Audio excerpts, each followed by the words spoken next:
You're listening to Rookie Pirate Radio, the official anime and manga podcast for InBetweenDrafts.com. I'm John Negroni. And I'm Travis Hymas. And today we're doing something a little different. See, there's no new One Piece chapter this week. I know, we're all very sad. Travis and I have been crying in our respective offices. But we do have a special guest here with us to ease our pain and discuss our most anticipated anime of the 2023 spring season, which is just kicking off this week. Now, she has been on Rookie Pirate Radio one time before, but not with me here. I was able to sneak up this time. If she had known I was going to be here, maybe she wouldn't have said yes. But of course, she's our editor-in-chief over at In Between Drafts. It's Allison Johnson. Hi, Allie.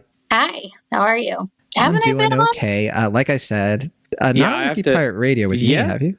Yeah, Wait, Trigun. Oh, Trigun. I forgot about Trigun. I'm sorry. I was like, no, it's okay. Big I guess goof. the One Piece of it all blocked it all out. It's true. One Piece has been on my mind so much. I kind of forgot about Trigun. I haven't finished the season, although I know the Trigun coverage at In Between Drafts has been incredible. And I heard that from you, Allie, that it's just like it got better and better as the season went on. And so maybe I do need to go back there and check it out. You know, Travis and I might have differing opinions on that, but yes, personally, I definitely think so, but that could probably be its own episode. Wow. Yeah. I walked away. We both walked away from it's very good, but I think we had different reasons as to why. So interesting. I see. I did not realize this. Go read those reviews. They go back and forth. Well, I will say, for me, I haven't been keeping up with what new anime is coming out. I know some stuff already came out this past weekend. I'm still finishing up a couple of Cuckoos. I have like a few episodes of that left, and I got to be honest. I'm coming into this conversation with a bit of an agenda for the two of you, because after a couple of Cuckoos ends, I'm going to be super upset. It was the same thing that happened after I finished The Angel Next Door Spoils Me Rotten, my slice of life, precious rom-com anime that eases my spirits. And after a couple of Cuckoos, I don't know, I might need another romance anime. And I know, Allie, you recommended a few to me that I still have on a list somewhere. So, you know, those might come to mind for you even before. But we are gonna keep this focused on the new stuff that's going to be coming out and what we should be looking forward to. But I'm a little bit I'm the rookie here, and you two are the pirates. And I do want to start with you, Allie. What is a spring anime that is up on your radar that you're definitely hoping people check out? So the one I'm going to recommend right now, in particular because of what you just said, is Skip and Loafer from PA Works. It is that slice of life romantic comedy, but from everything I've heard and read about, it's one of those slow burn, very realistic. It's a female protagonist that has a very grounded in reality determination to her, and all the side characters. It's kind of being compared to like a Horimiya or a Komi Can't Communicate, where the side characters are just as fleshed out as like the main couple, so to speak. But I also just like the way it looks. I like that it doesn't have that kind of overly processed sheen of a lot of modern anime, a lot of which I like too. But in this case, it has kind of a rougher appeal to it in terms of like, you know, like almost heavy sketch marks. So I'm very much looking forward to that, especially since I think it'll be drowned out by some of the bigger names that I'll be watching too. But if we're looking for slice of life, Skip and Loafer is kind of my big one that I'm looking forward to, and it's coming out on the 4th. That's exciting because I still haven't finished Buddy Daddies. I have a few episodes left of that. And my current plan was that I was good. I know I took a break from it because I was really liking it, and I wanted to kind of like weave it in as like a nice little, like, if I run out of something, I can go back to that and I'll be fine. But once I finish that, it sounds like I'll have Skip and Loafer that I could maybe pivot to afterward, which would be very fitting. Definitely. And I mean, that's not even the only slice of life style show coming out this month. It's just the one that's coming out the soonest. So it's the one to kind of like bridge you towards everything else. Yeah. I need things to like get me to the next. I always need something to fill in the gaps so that I am not without my slice of life, like you said. I did lie because there is one thing I could bring up as an anticipated that I forgot about that I do know. But before, I won't get into that right now. Travis, lay it on us. What's the one that you're like, we got to get this out of the way. We got to knock this out. You're one of your most anticipated. So first off, I want to ask Allie real quick because I don't know, where is Skip and Loafer being broadcast? Are we getting that simul? That's going to be a Crunchyroll one. Yep. Sweet. Like it when it's easy. Just figure we call that out. For me, the thing that's mostly on my mind, and this is, I admit, I want to get this out of the way now because I'm super paranoid about it. That is Dr. Stone season 3. Which I have to admit to you, Travis, and you might look at me differently after I say this. I've never gotten into Dr. Stone before. Never gotten into it or don't know what it's about? I know a little bit of what it's about, but very vaguely. Okay, so I will refresh your memory and then tell you why I'm both excited and hesitant about this new season. So the pitch is basically the modern day Earth. Everybody on Earth, a big bright light happens, and everyone is petrified. And that petrification holds for everyone for 3,000 years. The Earth completely kind of grows over the city. It's almost a post-apocalyptic thing mixed with a little bit of strange time travel. But the hook is that the lead character is just the world's biggest science nerd. So he sets about not just freeing other people from this stone enclosure, but also actually working humanity back to the modern scientific advances that we enjoy today, with the added benefit of the manga actually having an on-staff science consultant to make sure that all of the stuff that they're working with and explaining to the audience is as accurate as they can get it within a shonen manga, and even with little experiment flowcharts in it. It's very fun and cute, but it also has a very compelling story because at the center of this mystery is what actually happened. Yeah. How did they get petrified? That is a part of what begins in this season, and it leads to what I strongly consider to be the best arc of the entire series. It is tense and action-filled, and it tells you a lot about what's going on without giving away the whole game. And the past couple of times I've been very excited about an arc, like a best arc in a manga I've been reading getting animated. I have come away very disappointed.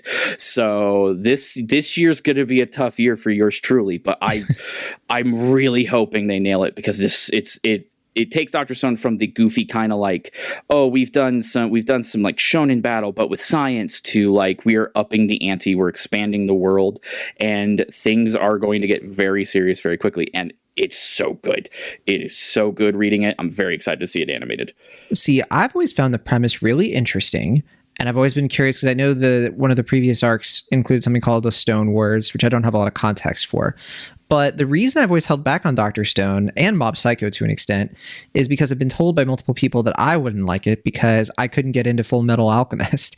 And they're like, oh, it's a little bit like that. And I've never, is that true though? Like, are people just leading me astray? I think they might be leading you astray if I can jump in. As somebody who adores Full Metal Alchemist Brotherhood, mind you, I know that's a whole other conversation too.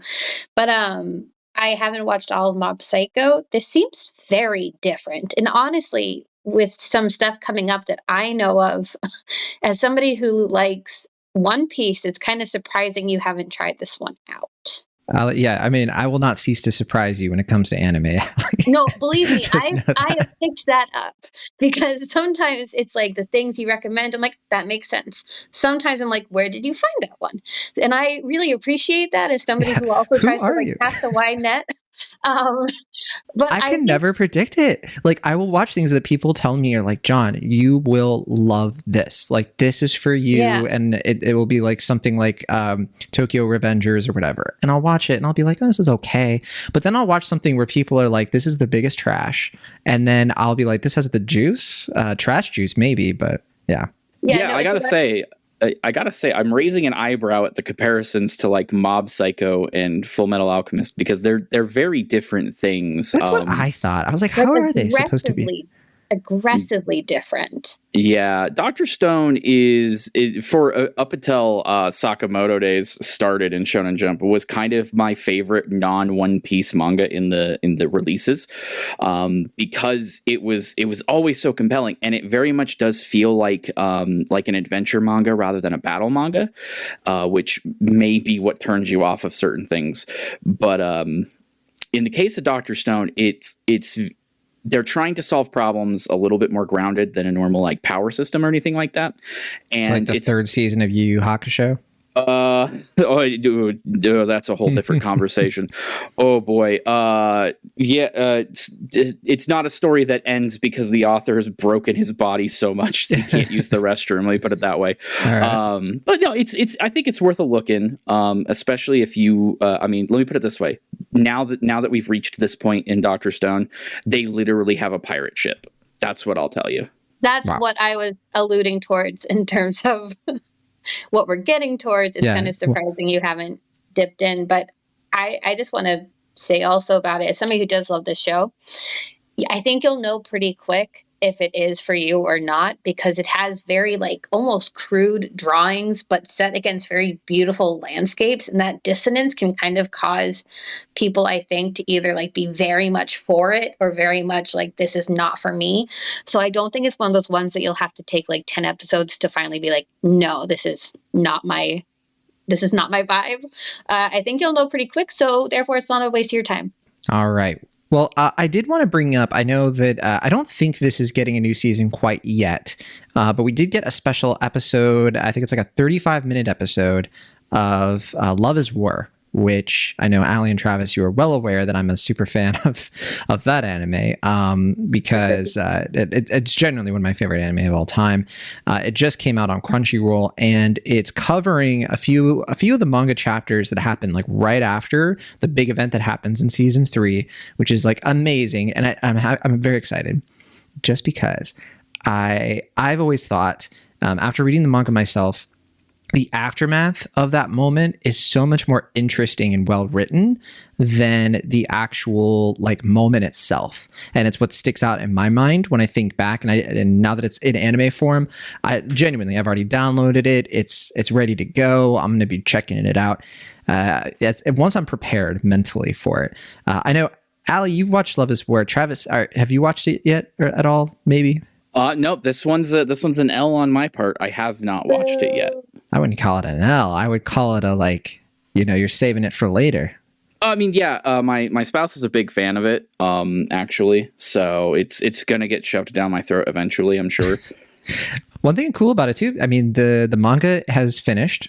We might do like more spin-offs and everything, but it ends basically perfectly, and I'm just so excited to see how the anime picks it up. But okay, so back to other spring anime, more seasons. But did you have something else, Allie? I just wanted to say, for the Love is War fans, there's actually an anime coming out this month whose manga is written by the Love is War writer, which, granted, it looks a lot more like high concept, so I'm not sure how it will land, but it's the reason why we have it on our list, is because that writer is attached, and I think the writing in Love is War is its like biggest selling point, because it's so quick and it's so funny. But it's a show called Oshi no Ko. Yeah, that's High Dive, right? Yes, that one's going to be on High Dive, but it looks absurd. But I'm just saying, again, to kind of keep an eye out, because it's out on April 12th and it's by the same writer, so it might be worth it for fans of Love is War to kind of give it a peek. Awesome. Glad you gave that one a shout out too then. But all right, so Allie, what is your next recommendation, your next anticipated for the spring anime season? I'll go for the obvious one, since it's the one of the few that have already come out, but Hell's Paradise, unsurprisingly, it's another MAPPA production. So, I'm sorry for the work they have to endure. It has, in this case, generated just some stunning visuals. And what I like beyond that is the fact that the lead character is so lovable, in contrast to like the horrible nightmare scenarios going on around him.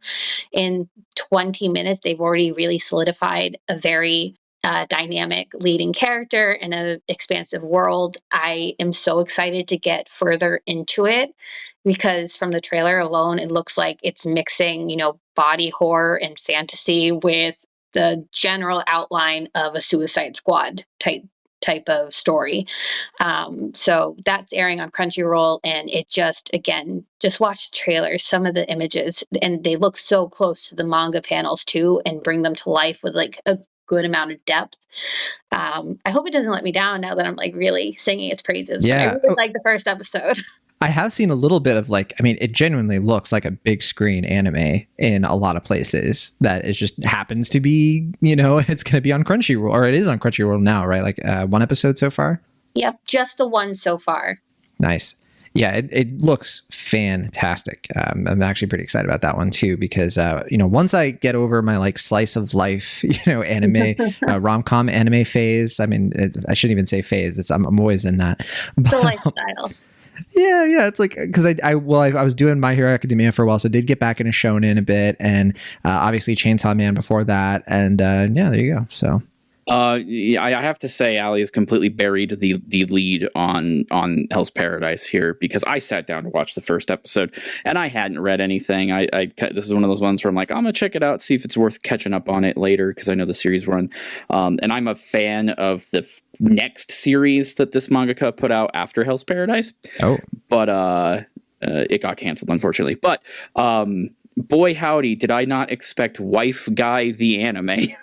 But that's what I got with Hell's Paradise. With Hell's Paradise, it's Wife Guy the anime, because the plot is a ninja who's known as the Hollow is captured and is going to be executed. And I'm just going to spoil the whole first episode for you.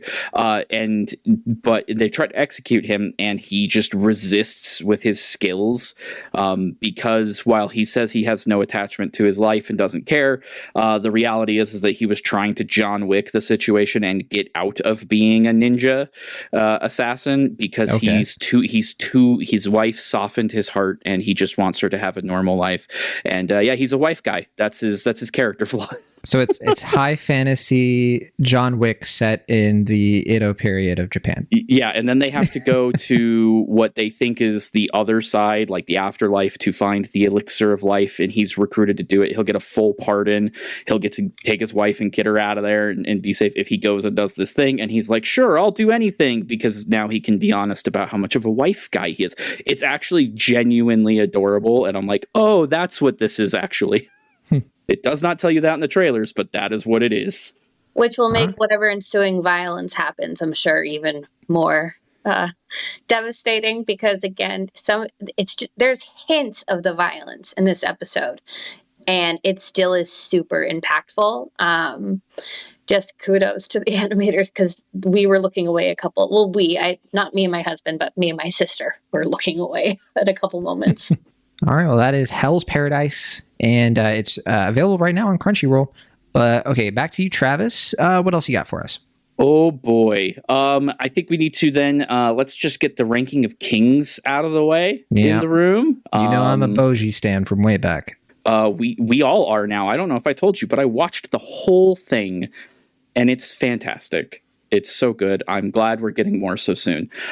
This is actually interesting. Now that we know what it is, it's going to be a limited series. We don't know exactly how many episodes, but it's going to tell a story somewhere in between the climax and the ending, it looks like, of the previous season of Ranking of Kings, because as I understand it, the anime is actually pretty caught up to the manga right now, so it may be a while before we get more of this. So it's almost going to be like filler content, but it looks like it's going to care a lot about the things and elements that were introduced but not necessarily tied off at the end of that first season, and it looks pretty exciting. They're talking about Oaken again. You know, that's always going to be good for some action and pain, but it's called The Treasure Chest of Courage. It's going to be at least a couple of episodes, and by all accounts it's going to look just as good as that last season did, and boy howdy am I looking forward to it now.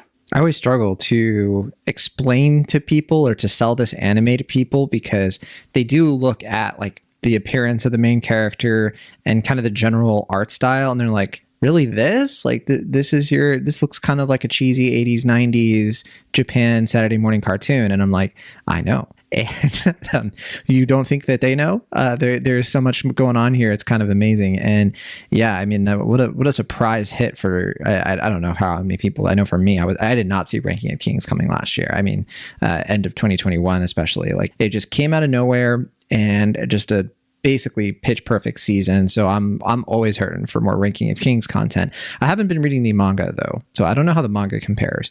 But I mean, how do you not watch that anime and just the flow of it, everything about it, the looks, the visuals, it's just it's amazing stuff. Yeah, what I keep coming back to when I think about like how do you explain this to somebody? And my friend who had been harassing me like all of last year to watch it, even before like Ali did, compared it to like if someone else had actually managed to make a Ghibli movie. Which is I could see that. It's kind of got the Kiki's delivery service sort of like color palette in a lot of ways. And it has that dark but light fantasy vibe at the same time. There's some really dark stuff that happens in Ranking of Kings, genuinely. But it's wrapped in this shell that isn't all despair. It's like watching Mononoke, where like a lot of terrible things happen, and yet there's still a warmth that comes off of it. It's a really hard line to draw. It's a really hard balance to keep, and it just did it. And yeah, I mean, more of that, please. Thank you. I don't know. I mean, Allie's been kind of quiet. I don't know if that's because she's like, I'll let them have their fun, but I don't like Ranking of Kings. I hope OG doesn't become... No. Oh, not at all. I nagged Travis to watch Ranking of Kings. Oh, it's the other way around. Interesting. Yeah. Okay. Yeah, no, we were watching it on a week-to-week basis, and I first showed my household like a trailer, and they were like, what the hell is this? And I was like, well, everybody's really talking about it, so we should watch. And it became one of those gripping week-to-weeks, and when the second core came out with that OP, I don't know if you know this, but it was my husband's number one played song of 2022. I could see that or hear that. Also, I mean, didn't the fight at the end of season 1, core 2, wasn't that like one of our top fights of the year on In Between Drafts? I feel like pretty sure it was. That actually we included it, okay. But it has not run yet. So am I spoiling something? It was previously published, but an amended version will be going live. We want to time that with Demon Slayer this next week. Oops, my bad. It's okay, but you can't trust me with any information. We could just say, as talking as a group, it was one of our favorites, and it absolutely was, because I think Travis really covered already what's so great about it. But I do love that it has that the children's book animation in a way, because it fits the character and the world, and everything is kind of exaggerated because you are seeing it from how Boji would see it. And I think that makes the horrors that he sees more intense, like the PTSD that he suffers due to being pushed over the ledge by somebody he trusted. It hits harder. I just think it is a beautifully, beautifully animated series. Do I love how season 1 ended? No, but I'm hoping going forward some things are kind of amended to fix that. But no, Ranking of Kings is high on one of my favorites that I've watched, period. Yeah, I know for me, I think no one recommended it to me. I think I just kept seeing it being advertised on Crunchyroll, and I was like, wow, I'm surprised something like this is so popular. And then I just tapped on it because I was like, I wonder what the rating is. And it was like a 5. It was either a 5 or a 4.9. It's kind of similar to Spy Family. I was just like, and I had heard YouTube streamers talking about Spy Family too, to be fair. But Ranking of Kings, I was just like, okay, it's this high rated. Crunchyroll is really pushing it. I should just try it and watch it. And I think around that time, Al, you did mention it to me at one point, and I was like, okay, this is it. Like, I've got to like watch this entire thing, because I think it was like while the second part was coming out. But anyway, Ranking of Kings, we're getting some filler content or filler adjacent. Who knows?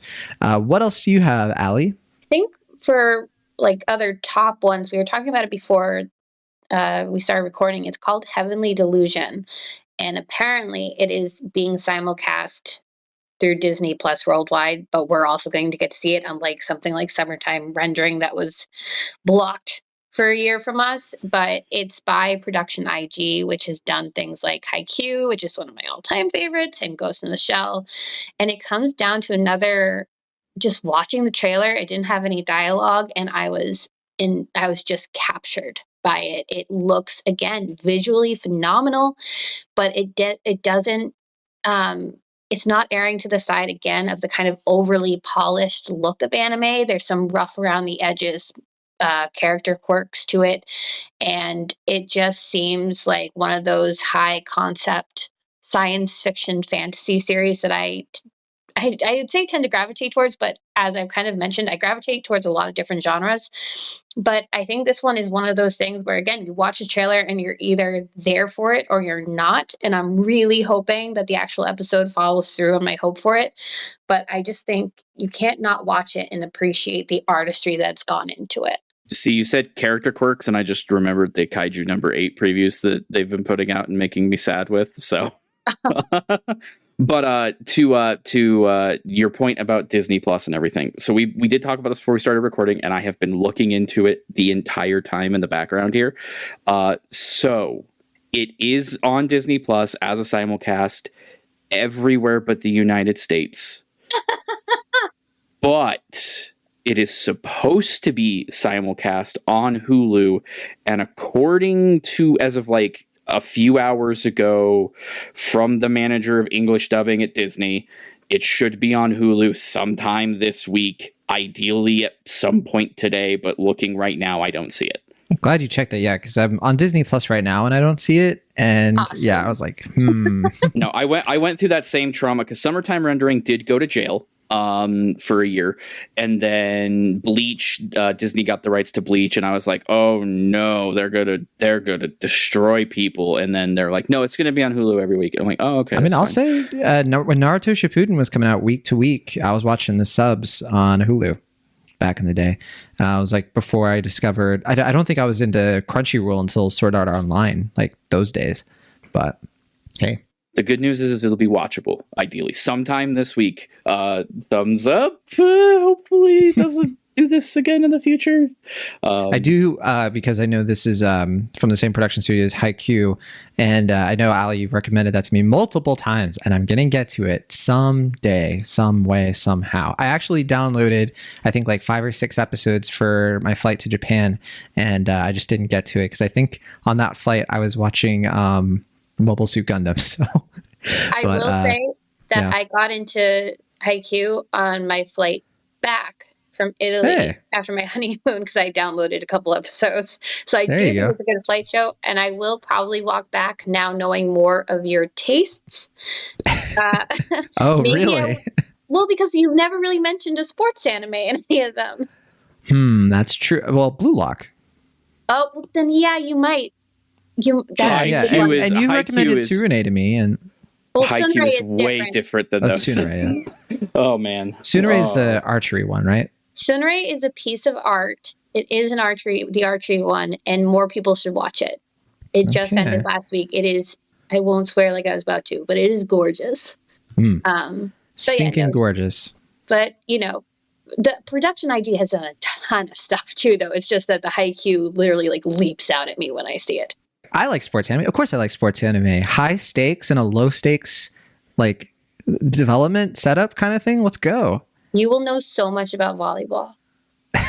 So much. I need to know. I did watch Prince of Tennis back in the day. This is that was formative. This is going to be completely sidetracking us, but have either of you watched Slam Dunk? Mm-mm. It is like the progenitor of all of these sports anime. Is it like an older one? It's an older one. It ran in the 80s. It's a basketball manga. But Haikyuu is a good comparison for it. But the cool thing is they have reanimated like the first couple of arcs of it as a movie that we should be getting here pretty soon. I don't know if we'll get it this season. The main character looks a lot like the dude from Yu Yu Hakusho with the red hair. This says it came out in 1993. 93, yeah. Okay. So my perception of time is busted, but Same. It is I recognize it. I've definitely seen stills from this anime before, probably Mother's Basement videos. Yeah, it is very much the progenitor of all of those, of just like boys coming together and like making a proper team. And the new anime film that they've been making just looks so good. I hope we get it here. It came out in like December. in Japan. So hopefully we get Makes it sense. soon. Something like that would come out. Like 93 is definitely like peak. Michael Jordan basketball is so popular. Yeah. Yeah. But okay, back to the spring. Back to topic. So I think Ali, you went last. So Travis, don't worry, we won't say that slam dunk you used up your next one. I mean, you should watch it if possible. There you go. But okay, so what do you have though recommending that's new, that's coming out? So this is one that it's one of these that I have not read myself, so I'm throwing myself onto the altar if it turns out it's bad. But Mashle: Magic and Muscles is... Ooh, I've heard of this one. Is going to drop this week. It is the best way I could summarize this in a sentence is: what if One Punch Man decided to have words with J.K. Rowling?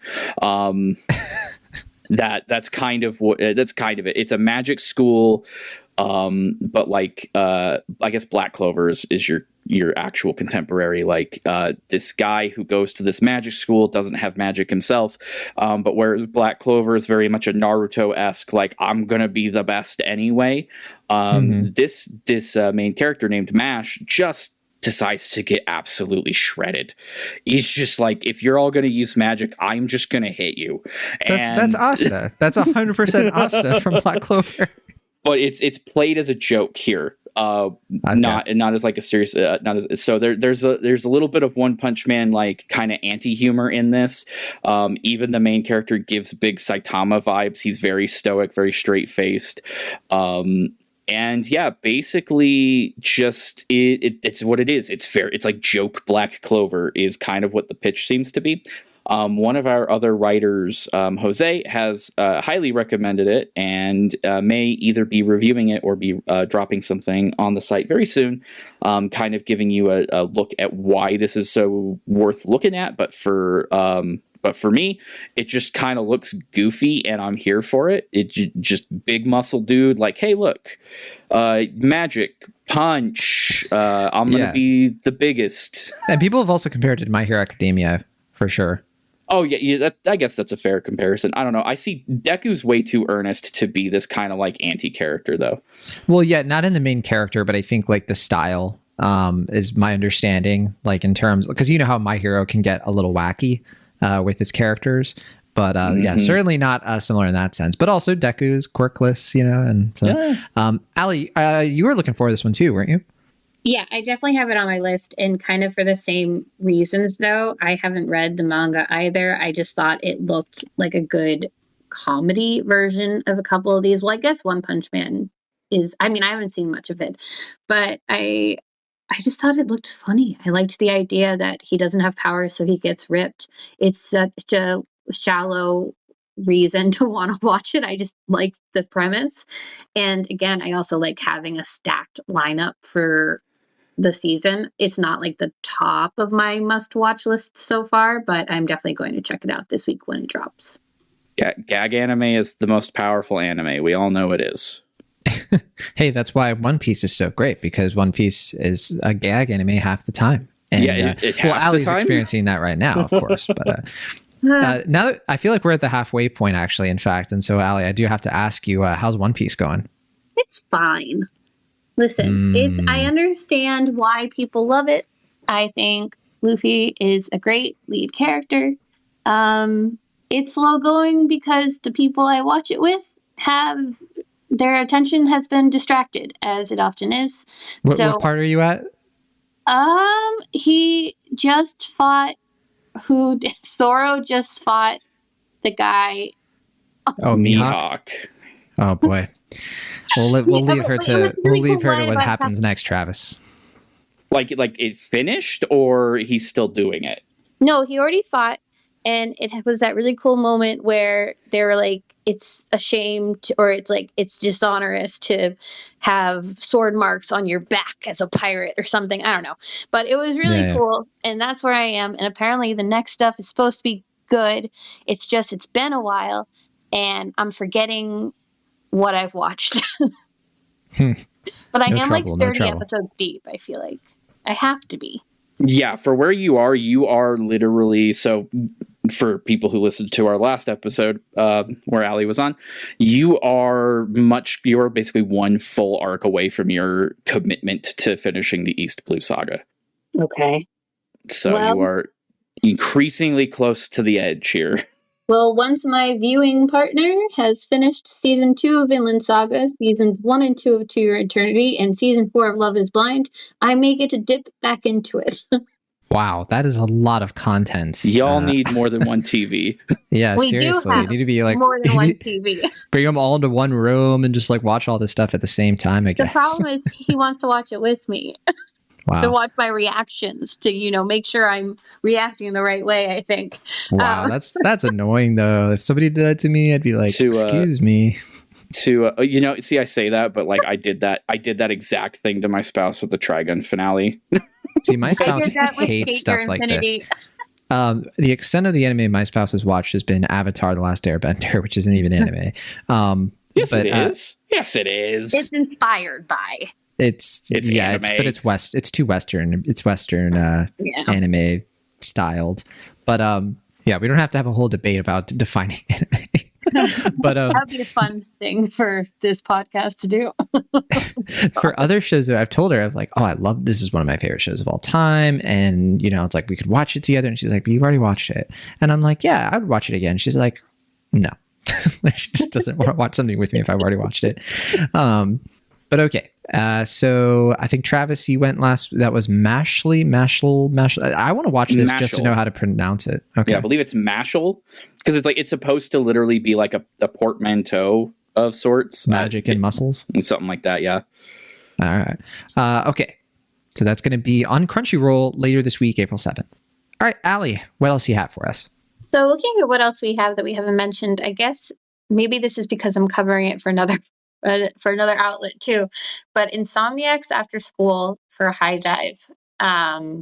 And I'll tell you why. It's because it has Insomniacs in the title. It's another slice of life anime, another slow burn romance, and clearly I am a sucker for that genre. I could watch just that and never get tired of the tropes. Same But I here. also, it's just so good. I found another one from the 2000s I never watched, and I've been watching this week. It's great. But in this case, I do like that they've set up a very, very specific reason why these two characters would interact, even if it's kind of silly and contrived. I just think it makes for a fun twist on a familiar genre. And it's the fact that it's just these two insomniacs who both go and hang out at their astronomy club's abandoned observatory, and that's where they spend their kind of waking hours when they should be asleep. And I haven't read anything that it's based off of, but I think I don't know, I like the concept. I like that the animation style looks a little different than some other styles of its. Like, it doesn't have, none of the characters have the same face effect as some of the other anime out there. But yeah, I think it really comes down to the name got me, and I thought it sounded fun. It's, again, not my highest priority, aside from the fact that I'm reviewing it, but I am excited I'm hopeful that it will be something worthwhile, especially since High Dive has picked up a few good simulcasts recently. All right. Travis, is this one on your radar? Probably not. Not at first, but I now have a High Dive subscription, so I need to justify that. So I am definitely taking notes of all the High Dive anime. Y'all are going to get me up into this High Dive craze. I only got it because Sunray Season 2 was airing on it, and it had aired on Crunchyroll for Season 1, and there was no way I was not watching it. Do you all use the app? Because like the app has terrible reviews. I have an Android TV set up, so the High Dive app there is not terrible. I have not tried it on anything, though. To be fair, the Crunchyroll app has always been like super buggy for me, so I can't say much. Yeah, I mean, anime viewing apps are not. It's kind of good when an anime goes to Hulu because at least Hulu is usable. Yeah, but so far it's been okay. Fair enough. It's cheaper than Crunchyroll. Oh yeah. How much is High Dive a month? I just said, oh yeah, but I actually don't think I paid for it. I think it's like $5. Okay. That's not bad. Well, Crunchyroll's around that, isn't it? I mean, you can pay more. I think you can pay 10 for like all the extra features. It's 10 for the version you want. Like what you get for Crunchyroll, you get for High Dive for half the price. Put it That's that pretty way. cool. Yeah, because I definitely pay a little extra for Crunchyroll for reasons that should be obvious. But okay, that's enough high dive. We are sponsored by High Dive.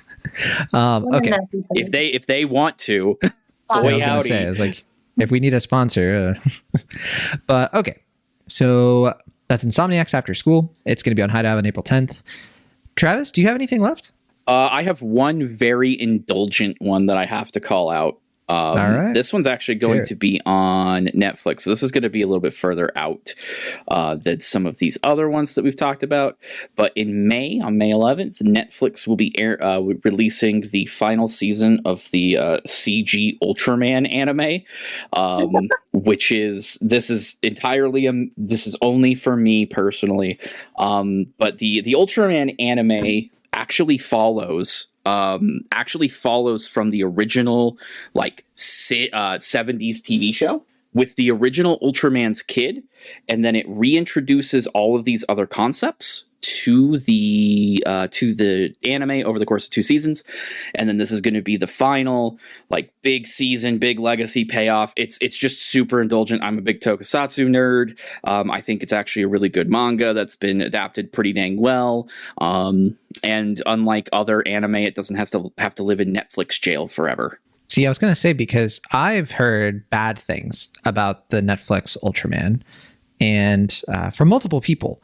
So I don't know what that's about. It's because it doesn't look very good. I'm going to be honest. It is no Trigun Stampede. This one's also projection IG, by the way. It's a little bit stiff in its animation. I know why they did it the way that they did it. It's definitely a more controversial take than a traditional Ultraman series, but I like those aspects of Ultraman because it's like seeing Shin Ultraman. Shin Ultraman is kind of not what people expected either. I do not have the time to get into why, but I enjoyed both of those things. But I do understand why people are like, it's not very good because it doesn't necessarily look great. All right. Well, I'm seeing a release date here on Netflix, Thursday, May 11th. But I don't know if that jives with the information you have. That's correct. Okay. All right. What else you got for us, Allie? Do you have a lot left? I don't think we really have anything left that we haven't at least briefly mentioned. I see 3 left on, or actually I see 5 on the preview thing you did. No, wait, 6. There's a few. I mean, the obvious one that neither of us have talked about, or actually, you know what? I'll drop this one first. I checked out My Home Hero last night and I fell asleep. So that might not be the top one to recommend. Oh, I see. I was going to say, it's I see it on here. How is it? It was, maybe I was just sleepy. I'll try it out again. But the big one that neither Travis or I have mentioned so far, and I'm kind of surprised Travis hasn't, is Demon Slayer. Its 3rd season is coming out on the 9th. Everybody loves it. Everybody but me loves it. I really like it. I think it is hollow.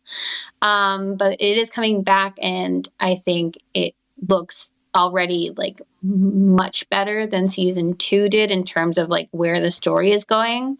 I thought season 2 kind of felt way too self-contained, and everything the fight scenes will always be fantastic. They are just, the animation is superb, no questions asked.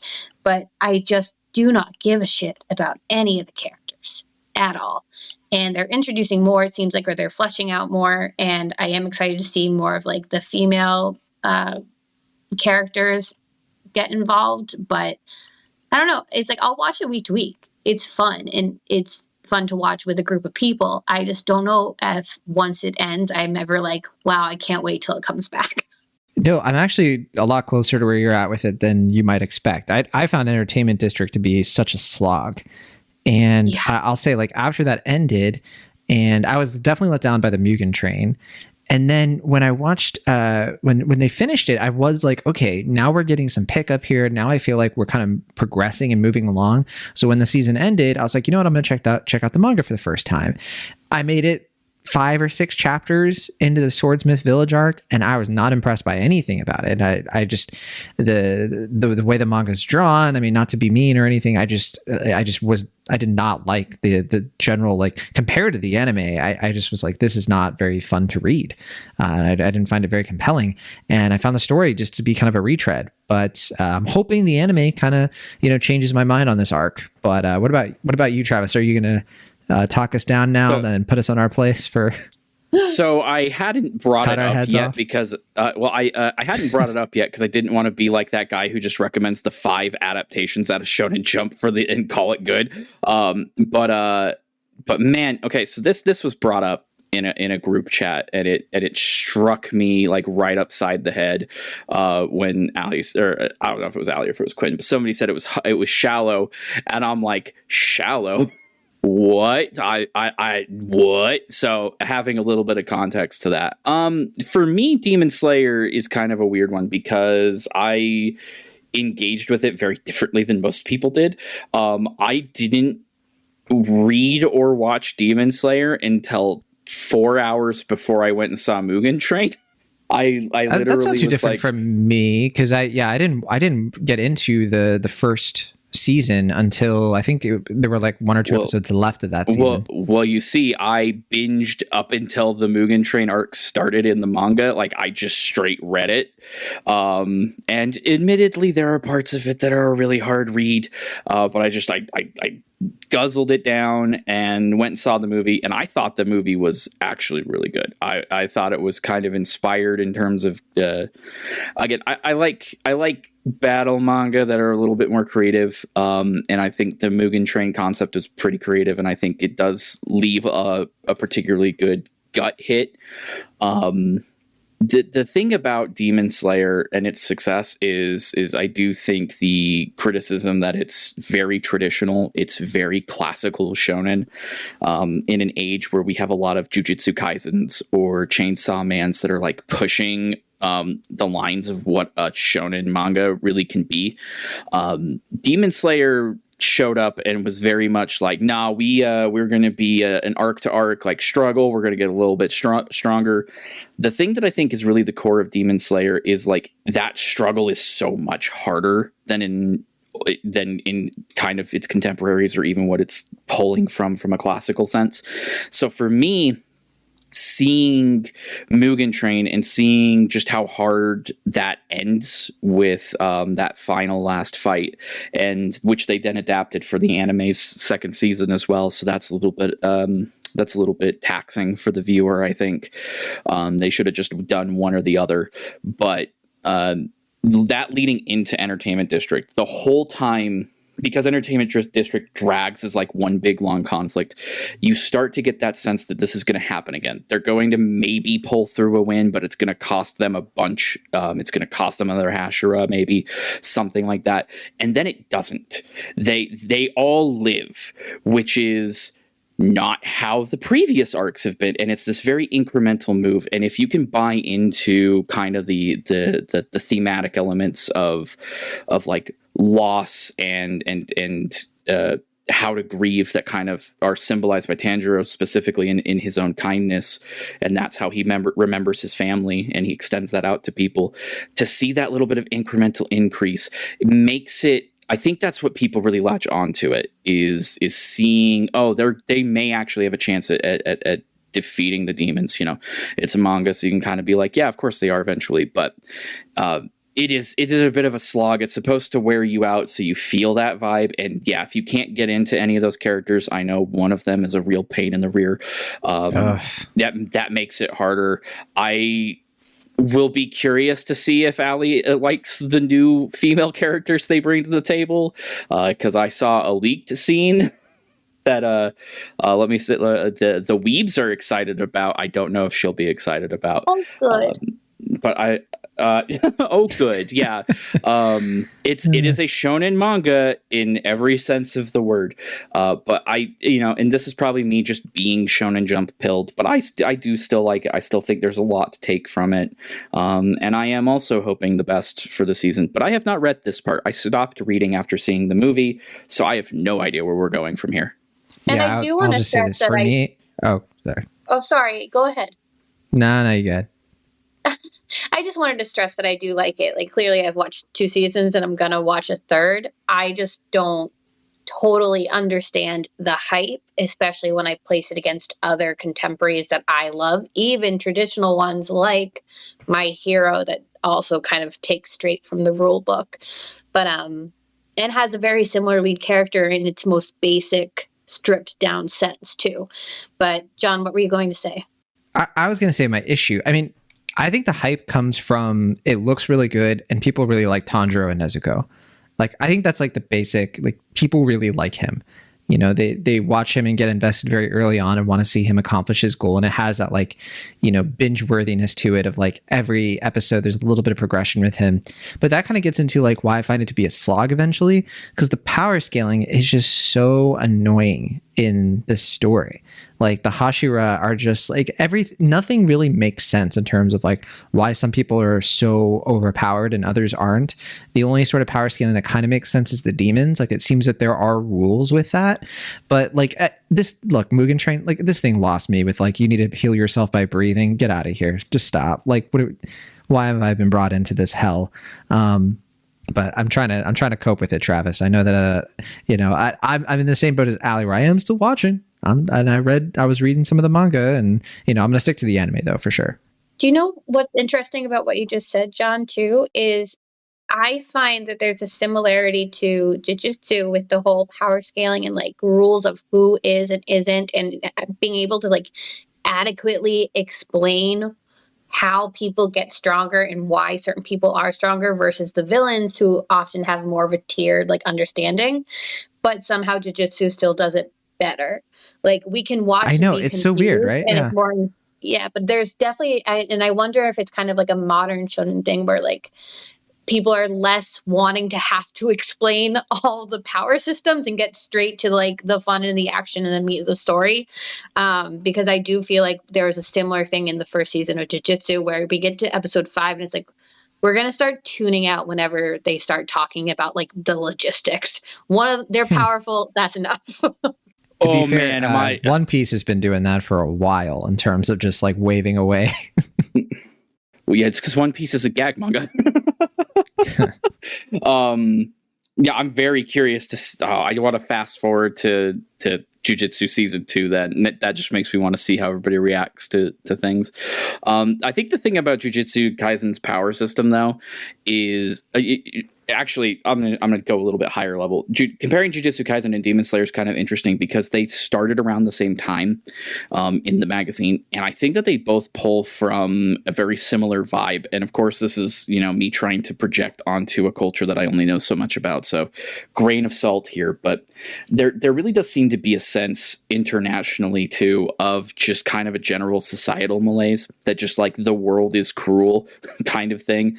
And with things like Jujutsu Kaisen or even Chainsaw Man, those anxieties and fears become manifest, and those become the threats that have to be overcome. Like the curses in season 1 of Jujutsu Kaisen, they're manifestations of natural things. Particularly Mahito is the fear of each other, literally.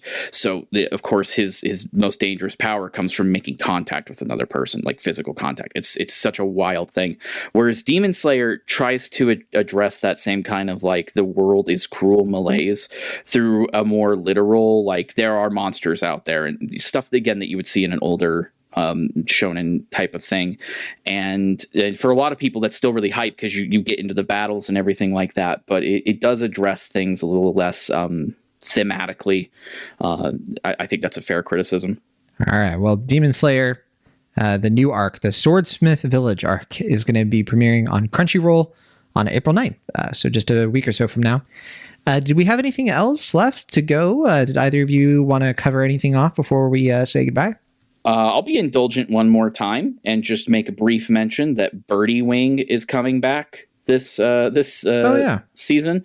Birdie Wing is the world's most insane golf anime. Yeah, I remember watching that on watching a video about it. I think Mother's Basement covered it, and I was genuinely shocked that this exists. It's like it is, oh boy, like you think you know what's going on, and then it adds an extra like element. Like at first it's just enemies to lovers Yuri golf thing, and then like there's a Gunpla mention, and the next thing you know the mafia is involved, and then the golf courses start looking like Seto Kaiba installations. It is buck wild. Is it good? I have no idea. I genuinely do not have a frame of reference for whether or not this is quality work, but it is something else, and there's nothing like it out there. Do you consider it quality, Allie? High quality? That's actually one I haven't checked out yet, but I do keep meaning to, based on both Travis's love for it, but also I feel like I've seen it like in, I don't know, like corners of recommendations that I don't normally see this kind of thing featured. But yeah, I haven't actually checked this one out yet, so I can't say anything about it, but I want to. Yeah. All right. Well, it's Birdie Wing, Golf Girls Story Season 2. It's going to be on Crunchyroll on April 7th, so in a few days from now. Anything else? We have some other stuff on the list, but some of it, like, the new Gundam show, I just haven't watched. Evan, our video games editor, contributed that one. I'm interested in A Galaxy Next Door, but again, it kind of starts and ends with the fact that it is a romance slice of life. And I just will always be directed to those shows. Galaxy Next Door does... I was going to say Galaxy Next Door does look pretty good, like in terms of the animation. Yeah, that too, absolutely. But in terms of like how much do I know about the background, it really kind of hinges on the genre and my need to have a couple of slice of life animes to watch at any given point in time. All right, I have to add that one to the list for sure. But all right, so Travis, did you have anything else before we get out of here? No, I think that covers most of what I had on my personal list.